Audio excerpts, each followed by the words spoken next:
মূলত আমরা বিদেশ করবার আইছি না, তো মনে হয় যে আমরা বাল ফালাবার আইছি। ঠিক আছে, বাসা খারাপ করা ভালো না, তারপরেও বাসা খারাপ করতেছি। কারণ বাংলাদেশের যে এম্বাসি 1.5 মাস পরে পাসপোর্ট নিবার আইছি। ঠিক আছে, মানে এত কষ্ট করে পাসপোর্টটা পাইছি, পাওয়ার পরে আবার কি কমু, মানে মনের মধ্যে এত কষ্ট লাগতেছে যে আমাদের টাকা দিয়া দেশ চলে, রেমিটেন্স পাঠাই। আসলে সরকার যে কি করে এক আল্লাহ ভালো জানে। দেশের জন্য আমরা এত কিছু করি, করার পরেও মনে করেন যে কোনো নাম নাই।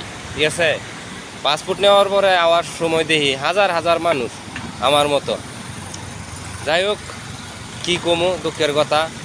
ইন্নুস চাচা আওয়ার পরে আরও মনে করেন যে প্রবাসীকর কপালে আরও লাত্তি মারিয়া দিয়ে গেছে। ইন্নুস চাচা যে কার বাল ফালাইলো বুঝলাম না কোনো কিছু। আর একটা আইছে গোপাল বার। ঠিক আছে, এরা যে কি করতেছে আর কি করবো দেশটার আমি জানি না। মনের দুঃখে আর কি ভিডিওটা বানাইলাম। এই ইন্নুস চাচা কোনো কিছুই করবো না, ঠিক আছে, প্রবাসীর জন্য। আবার বলে যে কলিং নিয়ে গেছে, এরা এজেন্সির কাছ থেকে কোটি টাকা নিয়ে কলিং খোলারি করে দিছে। ঠিক আছে, এদের স্বভাব চরিত্র এতই খারাপ বর্তমান, বলার বাইরে। প্রত্যেকটা প্রবাসী মনে করেন যে হয়রানি হইতেছে। হয়রানি মানে প্রচুর হয়রানি। পাসপোর্ট পাইছি, এখন আবার যাওয়া লাগবো স্ক্যান করার লাগিয়া। গ্রাফে মনে করেন যে 30টি মালাই রিঙ্গিত লাগবো। আমি না কষ্ট মষ্ট করে গেলাম, যারা চিনে না জানে না, নতুন আইছে বা নতুন বলতে 2-3 বছর হয়েছে, পাসপোর্টের মেয়াদ গেছে গা, এরা কি করব? এদের তো অবস্থা খুব খারাপ। ঠিক আছে, এরা শুধু বলতেছে কেমনে যামু।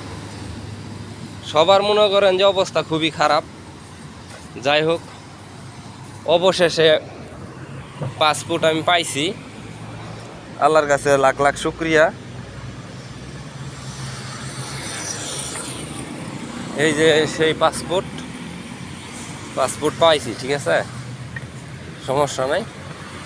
যাই হোক, সকল প্রবাসীর জন্য সবাই দোয়া করবেন, আল্লাহ যাতে সবাইরে টেনশন মুক্ত রাখে এবং সহি সালামতে পাসপোর্ট করার তৌফিক দেয়।